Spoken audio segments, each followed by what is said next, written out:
سورہ حجرات کی ابتدائی آیات میں خالق کائنات نے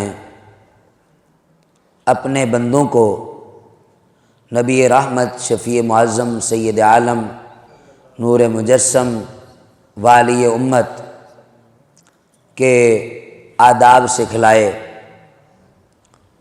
اور بتلایا کہ ادب یہ ایمان کی بنیاد ہے۔ ادب کیا ہے؟ ایمان کی بنیاد ہے۔ سورہ حجرات کی ابتدائی آیات نبی علیہ الصلاۃ والسلام کے آداب مقدسہ پر مشتمل ہیں، اور اسلامی معاشرے کی جو بنیاد ہے وہ اللہ کے محبوب صلی اللہ تعالیٰ علیہ وسلم کے ادب پر مشتمل ہے۔ اللہ تعالیٰ ارشاد فرماتا ہے، اے ایمان والو لا تقدموا بین یدی اللہ ورسولہ، کہ اللہ اور اس کے رسول سے آگے نہیں بڑھنا، واتقوا اللہ، اور اللہ سے ڈرنا ہے، اللہ سے ڈرنا، اللہ سے ڈرو۔ تو یہ بات سمجھنے سے تعلق رکھتی ہے کہ نبی علیہ الصلاۃ والسلام سے آگے بڑھنے کا تصور تو سمجھ آتا ہے کہ نہیں، اللہ فرما رہا ہے کہ محبوب سے آگے نہ بڑھو، تو اللہ سے آگے بڑھنے کا کیا مطلب ہے؟ اللہ سے آگے بڑھنے کا کیا مطلب ہے؟ تو مراد یہ ہے کہ اللہ تعالیٰ یہ بتانا چاہتا ہے کہ اے ایمان والو، تمہیں میں نے اپنا عظیم رسول دیا ہے، سبحان اللہ، اس عظیم رسول سے جو آگے بڑھے گا گویا کہ وہ اللہ کی حدود میں وائلیشن کرے گا، وہ اللہ سے آگے بڑھے گا۔ اور آگے بڑھنا جس معنی میں بھی ہو، آگے بڑھنا چلنے میں ہو تو پھر بھی جناب رسالت مآب سے آگے چلنا جائز نہیں ہے۔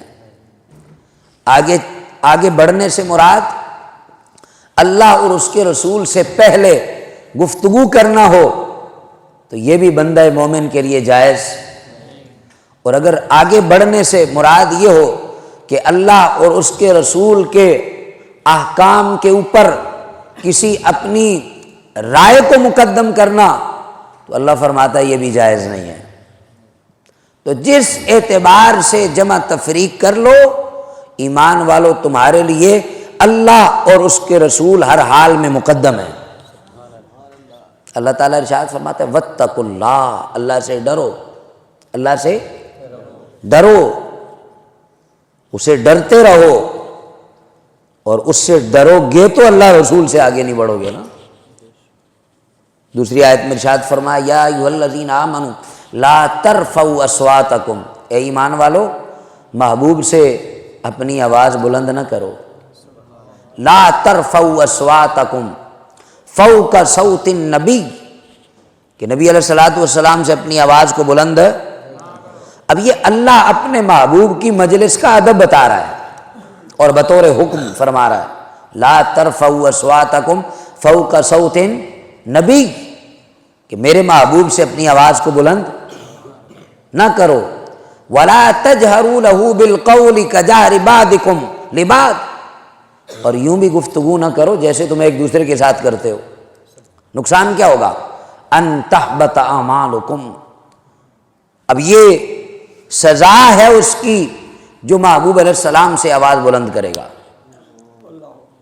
جو محبوب علیہ السلام سے اس طرح بے تکلف بات کرے گا کہ جیسے ایک دوسرے کے ساتھ کرتے ہیں۔ اللہ فرماتا ہے کہ ان تحبط اعمالکم، تمہارے اعمال غارت کر دوں گا۔ انسان جب کوئی گناہ کرے تو اسے خبر ہو تو توبہ کرتا ہے نا، بھئی کوئی شخص اگر گناہ کرتا ہے تو اس کو اس کا شعور ہوتا ہے، احساس ہوتا ہے اپنی غلطی کا، وہ اس کو ایکسیپٹ کرتا ہے، اور پھر اس پر اللہ کے حضور وہ جسٹیفیکیشن نہیں دیتا، کوئی دلیل نہیں دیتا، بلکہ سرنڈر کر جاتا ہے، غیر مشروط معافی مانگتا ہے، تو اللہ تعالیٰ تو معاف فرمانے والا ہے۔ وَإِنَّ رَبِّي لَغَفُورٌ رَحِيمٌ، تو اللہ تعالیٰ تو معاف فرمانے والا ہے۔ وہ تو معاف کرتا ہے، لیکن یہاں معاملہ اس سے مختلف ہے۔ اللہ تعالیٰ ارشاد فرما رہا ہے کہ ان تحبط اعمالکم، تمہارے اعمال تباہ کر دوں گا اس جرم کی سزا میں کہ اگر تم نے محبوب سے آواز بھی بلند کی۔ اور پھر ہوگا کیا؟ وَأَنْتُمْ لَا تَشْعُرُونَ، تمہیں اس کا احساس ہی نہیں ہوگا، تمہیں شعور ہی نہیں ہوگا اس کا۔ اور جسے شعور ہوتا ہے وہ محبوب سے آواز بلند نہیں کرتا۔ تو گویا کہ اللہ تعالیٰ فرما رہا ہے کہ ہمیشہ نبی رحمت صلی اللہ تعالیٰ علیہ وسلم ہر ذی شعور اللہ کے محبوب کا احترام کرنے والا ہے، اور جس کو شعور نہیں ہے وہی محبوب علیہ الصلوۃ والسلام کی بارگاہ کا ادب نہیں جانتا۔ اللہ فرماتا ہے کہ ان تحبط اعمالکم وانتم لا تشعرون۔ اور یہ آیات اس وقت اتر رہی ہیں کہ جب سامنے اللہ کے محبوب کے جانثار صحابہ ہیں، اور ان کی کیفیت کیا ہے؟ جب صحابہ نبی علیہ السلام کی مجلس میں بیٹھتے وہ کس حال میں بیٹھتے، اور مجلس میں بیٹھنے کا مسنون طریقہ بھی سمجھ لیں۔ جو رسول اللہ کی سنت کی مجلس ہو، دین کی مجلس ہو، شریعت کی مجلس ہو، یہ تو جناب رسالت مآب کی مجلس ہے نا۔ صحابہ کہتے ہیں کہ کانو اذا تکلم النبی، کہتے ہیں کہ صحابہ جب رسول اللہ کی مجلس میں بیٹھتے تو کیسے بیٹھتے؟ اذا تکلم النبی، جب اللہ کے محبوب کلام فرماتے، جب سرکار ان ہوا الا وحی یوحی کی زبان اقدس کھولتے تو صحابہ کیا کرتے؟ کأن علی رؤوسہم الطیر، لگتا یوں تھا کہ ان کے سروں پر پرندے بیٹھے ہوئے ہیں، اور اگر پرندے بیٹھ بھی جاتے تو انہیں یوں لگتا کہ وہ کسی بے جان چیز کے اوپر بیٹھے ہوئے ہیں، اس قدر احترام تھا۔ اور حضرت سیدنا ثابت بن قیس رضی اللہ تعالیٰ عنہ، یہ نبی علیہ الصلوۃ والسلام کے جانثار صحابہ میں جب یہ آیت اتری تو انہوں نے اپنے آپ کو گھر میں بند کر لیا، اپنے آپ کو گھر میں، کچھ دن گزرے اور یہ مسجد شریف میں نماز کے لیے تشریف نہیں لائے، تو نبی علیہ الصلوۃ والسلام نے اپنے غلام کی خبر لی تو معلوم ہوا کہ اس آیت کی وجہ سے انہوں نے اپنے آپ کو گھر میں بند کر لیا ہے، کہ شاید یہ آیت ان کے لیے اتری ہے، ان کی وجہ سے اتری ہے، کہ چونکہ ان کی آواز فطری طور پر بلند ہے، تو وہ گھر میں روتے کہ میرے اعمال غارت ہو گئے، میرے اعمال ضائع ہو گئے، تو گھر میں روتے، اپنے آپ کو گھر کے کمرے میں بند کر رکھا تھا۔ تو اللہ کے محبوب علیہ السلام تشریف لائے تو اپنے غلام کو تسلی دی، وہ سمجھتے ہیں بولیاں سب کی، وہی بھرتے ہیں جھولیاں سب کی۔ اب یہ تسلی دی، فرمایا کہ حضرت ثابت بن قیس رضی اللہ تعالیٰ عنہ کو سرکار نے ارشاد فرمایا انت من اہل الجنہ، فرمایا کہ یہ آیت تمہارے لیے نہیں اتری ہے، فرمایا کہ تم تو پکے جنتی ہو۔ جسے جناب رسالت مآب جنت کی بشارت دے دیں وہ کائنات کا کتنا عظیم انسان ہوگا۔ تو صحابہ کرام علیہم الرضوان محبوب علیہ الصلوۃ والسلام کا اس قدر ادب کرتے، اور حضرت سیدنا صدیق اکبر رضی اللہ تعالیٰ عنہ نبی علیہ السلام کی مجلس میں جب بیٹھتے تو اس قدر آہستہ بات کرتے، ادب بجا لاتے کہ کئی مرتبہ انہیں اپنی بات محبوب علیہ السلام کو سنانے کے لیے دوسری مرتبہ کہنا پڑتا۔ اور حضرت سیدنا سلیمان فارسی رضی اللہ تعالیٰ عنہ یہ محبوب علیہ السلام کی زلفوں کے اسیر ہیں، ان کا ایمان لانے کا واقعہ بھی بڑا انوکھا ہے۔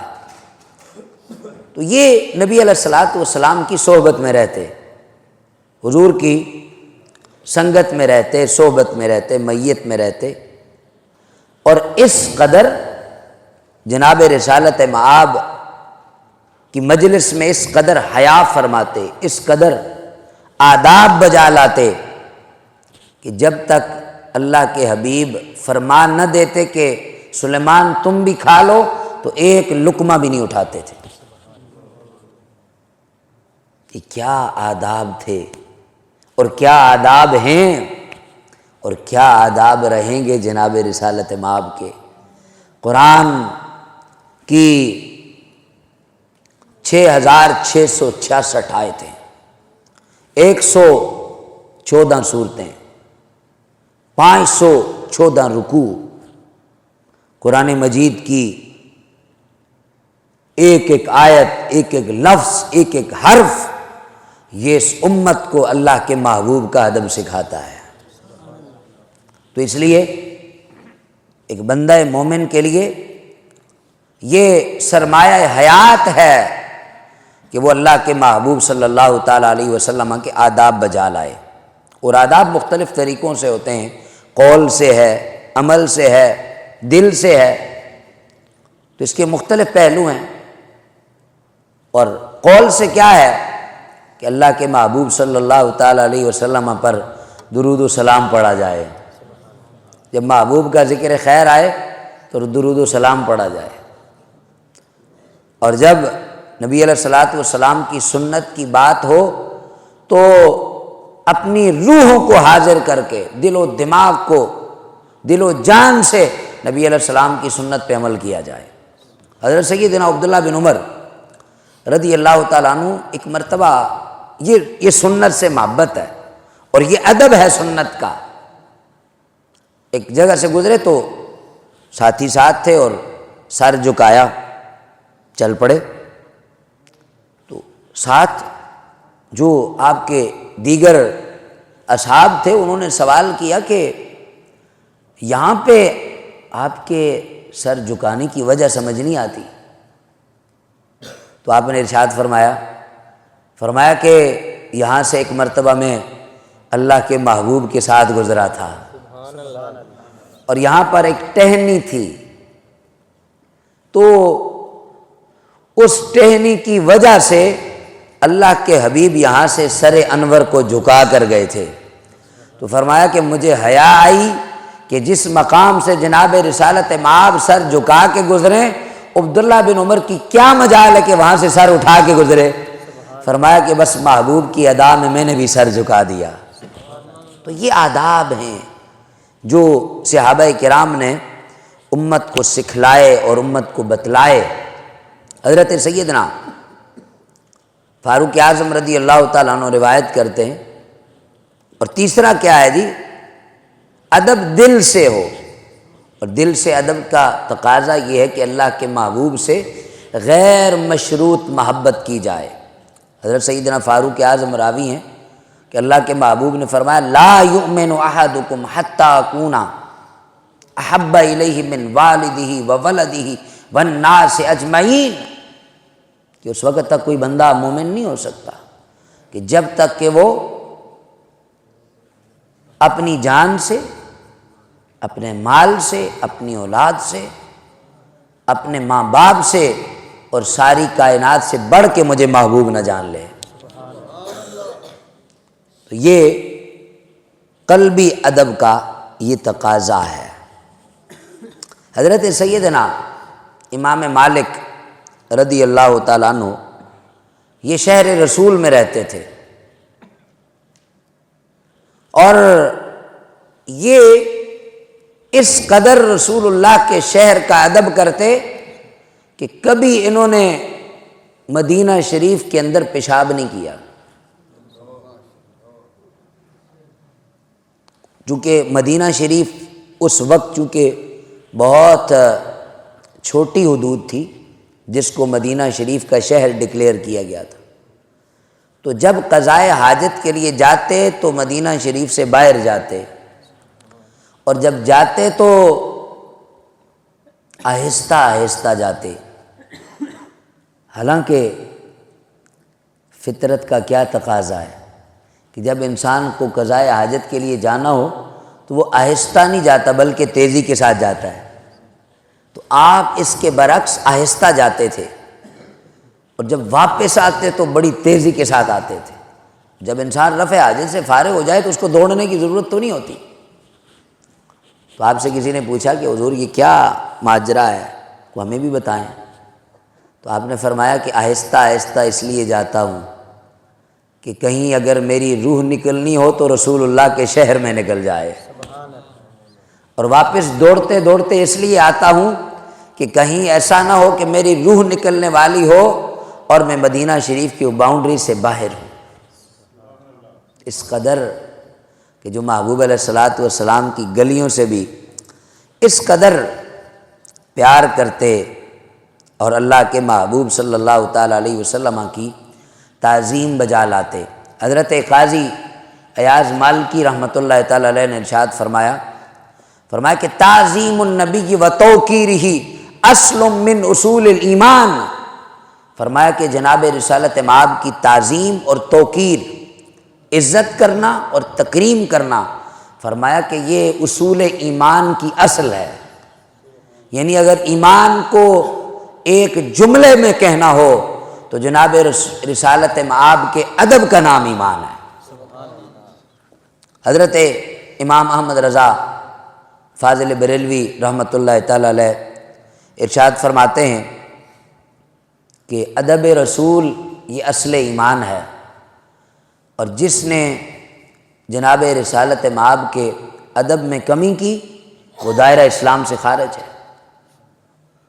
اللہ تعالیٰ نے قرآن مجید میں ارشاد فرمایا آگے چل کر، ان الذین یغضون اصواتہم عند رسول اللہ، فرمایا کہ وہ لوگ جنہوں نے جناب رسالت مآب کے سامنے اپنی آوازوں کو پست رکھا، اولئک الذین امتحن اللہ قلوبہم للتقوی، اللہ نے ان کے دلوں کو پرکھ کے تقوی دار بنا دیا ہے۔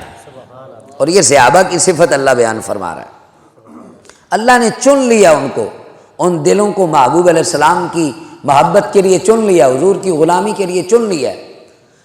نبی علیہ السلام نے ارشاد فرمایا کہ اللہ تعالیٰ نے یہ وہ اصحاب ہیں، یہ وہ نفوس قدسیہ ہیں جن کو اللہ نے اپنی رضا کی سند عطا فرمائی ہے۔ اور اللہ تعالیٰ نے جب اپنے محبوب کی غلامی کے لیے، اپنے محبوب کی شرف صحابیت کے لیے عالم ارواح میں انتخاب کرنا تھا، تو خالق کائنات نے جب نگاہ فرمائی عالم ارواح میں تو اسے صدیق اکبر اور فاروق اعظم سے پاکیزہ دل کسی کا نہیں نظر آیا۔ اب یہ ہے اولئک الذین امتحن اللہ قلوبہم للتقوی، اور ان کا انتخاب کیا، انہیں محبوب کی غلامی میں دیا۔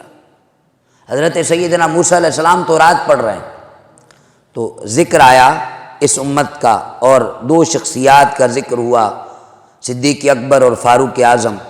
تورات بند کی، دعا کی یا اللہ انہیں میری صحبت عطا کر دے، انہیں میرا امتی بنا دے۔ تو آواز آئی، فرمایا کہ موسیٰ کائنات میں یہی تو وہ دو روحیں ہیں جن کو میں نے محبوب کی پہرے داری کے لیے منتخب کر لیا ہے۔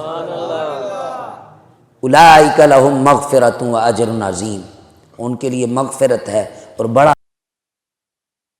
نبی علیہ الصلوۃ والسلام کی بارگاہ میں کچھ لوگ آئے، دیہاتی تھے، اعرابی تھے، آئے اور نبی علیہ الصلوۃ والسلام آرام فرما رہے تھے۔ انہوں نے دستک دی۔ کیا کیا؟ انہوں نے جب دستک دی تو آوازیں دینا شروع کی کہ یا رسول اللہ آپ ہمارے لیے باہر تشریف لائیں۔ تو یہ بات اللہ کو پسند نہیں آئی۔ وہ اعرابی تھے، آداب رسالت سے بے خبر تھے، لیکن یہ بات اللہ کو پسند نہیں آئی۔ ان الذین ینادونک من وراء الحجرات، جنہوں نے پردوں کے پیچھے سے، حضور آپ کے حجرہ اقدس کے پیچھے سے آپ کو پکارا، من وراء الحجرات اکثرہم لا یعقلون، یہ قرآن کی نص ہے۔ اللہ نے فرمایا، سورہ حجرات کی ابتدائی آیات کی تفسیر چل رہی ہے، اب یہ آداب رسالت بتائے جا رہے ہیں۔ اللہ نے فرمایا کہ محبوب وہ اکثر، ان میں سے اکثر بے وقوف ہیں، ان کو عقل ہی کوئی نہیں ہے۔ انہیں عقل تو تھی، لیکن جسے محبوب کا ادب نہ ہو تو وہ بے عقل ہوتا ہے، جسے بارگاہ ناز کا احترام نہ ہو، بھلا عقل کا اور اس کا کیا لینا دینا۔ اور عقل والا وہی ہے، عقل والا اسے ہی جانا جاتا ہے، عقل اسی کی معتبر ہے جو ساری کائنات سے بڑھ کے محبوب کائنات کو وہ جانے کائنات سمجھے، محبوب سمجھے، عزیز تر سمجھے۔ تو ارشاد فرمایا ینادونک من وراء الحجرات اکثرهم لا یعقلون ولو انہم صبروا حتی تخرج الیہم لکان خیرا لہم، کہ محبوب وہ انتظار کرتے نا کہ آپ خود ان پر تشریف لاتے، وہ آپ کا انتظار کرتے، آپ باہر تشریف لاتے تو وہ آپ سے ملاقات کرتے، ولو انہم صبروا، صبر کر لیتے، حتی تخرج الیہم، کہ محبوب آپ جلوہ گر ہوتے، لکان خیر لہم، یہ ان کے لیے بہتر ہوتا۔ تو اب اللہ تعالیٰ نے ان اعرابیوں کی اس حرکت کی وجہ سے، ان کے اس عمل کی وجہ سے کہ انہوں نے بے تکلفانہ انداز سے محبوب علیہ الصلوۃ والسلام کو آواز دی، تو اللہ تعالیٰ نے نبی علیہ الصلوۃ والسلام کی شان میں محبوب علیہ السلام کے آداب سکھانے کے لیے سورہ حجرات کے اندر ابتدائی آیات صرف محبوب علیہ الصلوۃ والسلام کے آداب میں نازل فرمائی ہے۔ میری بات سمٹ گئی۔ نبی علیہ الصلوۃ والسلام کی محبت میں آقا علیہ الصلوۃ والسلام کے ادب کے تقاضے کیا ہیں؟ ادب کے تقاضے یہ ہیں کہ نبی علیہ الصلوۃ والسلام کی تعظیم کی جائے اور اللہ کے محبوب کی توقیر کی جائے اور نبی علیہ الصلوۃ والسلام کی سنتوں کو اپنایا جائے۔ محبوب علیہ الصلوۃ والسلام کے ادب کا تقاضا یہ ہے کہ نبی علیہ الصلوۃ والسلام کی سیرت کو لمحہ بلمحہ پڑھا جائے، 63 سالہ زندگی کا مطالعہ کیا جائے اور نقوش رحمت سے سوغات حاصل کی جائے اور محبوب علیہ الصلوۃ والسلام پر درود و سلام کے نذرانے پیش کیے جائیں۔ اور اگر کائنات کے کسی بھی کونے میں کوئی بدبخت انسان اللہ کے محبوب کی شان میں ایک ایسا لفظ کہے جو رسالت مآب کی شایان شان نہیں ہے، اس کے خلاف غیرت ایمانی کا مظاہرہ کیا جائے۔ یہ نبی علیہ الصلوۃ والسلام کے ادب کا تقاضا ہے۔ اللہ ہمیں محبوب علیہ الصلوۃ والسلام کا حبدار بھی بنائے، وفادار بھی بنائے، مطیع بھی بنائے، فرما بردار بھی بنائے، اور سب سے بڑھ کر اللہ ہمیں اپنے محبوب کے با ادب غلاموں میں شامل فرمائے۔ با ادب با مراد، بے ادب بے مراد۔ وآخر دعوایا ان الحمد للہ رب العالمین۔